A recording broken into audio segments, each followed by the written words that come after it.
दोस्तों नमस्कार, आप देख रहे हैं राजनीतिक पोल खोल। समय पर उपचार और एम्बुलेंस मिल गई होती तो तहसीलदार योगेश जायसवाल की जान नहीं जाती। परिवार का गंभीर आरोप है, सरकारी अस्पताल में ना तो समय पर इलाज हुआ और ना ही एम्बुलेंस पहुंची। इस लापरवाही की वजह से एक जिंदा इंसान की जान चली गई। अब सोचिए, जब एक तहसीलदार को ही समय पर इलाज और एम्बुलेंस नहीं मिल पाई तो राजस्थान के 8 करोड़ 31 लाख आम नागरिकों का क्या हाल होगा। उनमें महिलाएं हैं, मजदूर हैं, किसान हैं, आदिवासी हैं, दलित हैं, पिछड़े हैं, भूमिहीन और बेरोजगार हैं। उनके साथ कैसा सलूक होता होगा, इसकी कल्पना करना भी डराता है। परिवार का आरोप है कि पूरे 1 घंटे तक इलाज ही नहीं किया गया। यह मात्र लापरवाही नहीं, यह गंभीर आपराधिक लापरवाही है। इसलिए इस पर मुकदमा दर्ज होना चाहिए, दोहरे मोर्चे पर, इलाज में देरी के लिए और एम्बुलेंस समय पर न मिलने के लिए। कानूनी रूप से लागू होने वाली धाराएं: आईपीसी धारा 304 लापरवाही से मौत, धारा 336, 337, 338। अगर जांच में ड्यूटी जानबूझकर न निभाई गई तो और भी गंभीर धाराएं लागू होंगी। यदि एम्बुलेंस निजी ठेकेदार की वजह से देरी हुई तो ठेकेदार के खिलाफ कार्रवाई। अगर सरकारी व्यवस्था की विफलता हुई तो जिम्मेदार अधिकारियों के खिलाफ सख्त कार्रवाई। यहां एक ठोस उपाय जरूरी है।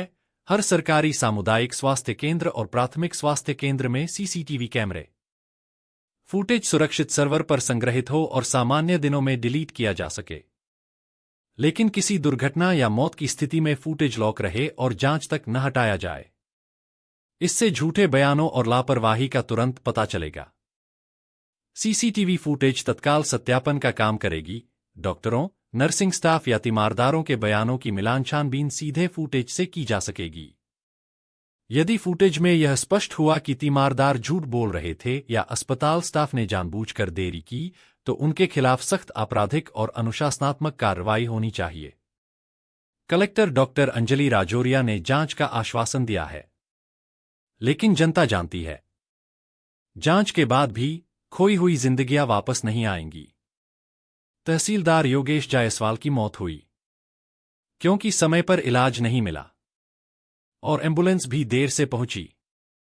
इसलिए यह जांच बहुत जरूरी है और इसमें यह साफ होना चाहिए कि जो स्वास्थ्यकर्मी और डॉक्टर उपचार में लापरवाही करेंगे या एम्बुलेंस देर भेजेंगे, उनके खिलाफ सख्त कार्रवाई हो, मुकदमा दर्ज हो और जिम्मेदारों को गिरफ्तार किया जाए। यह मामला नजीर बनना चाहिए ताकि केंद्र और राज्य सरकारें मजबूर हों।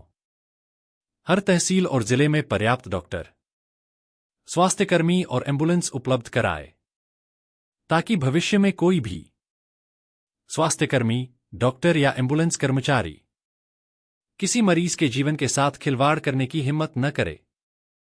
और अगर समय पर उपचार या एम्बुलेंस नहीं मिली तो किसी अन्य तहसीलदार या आम नागरिक की जान भी न जाए।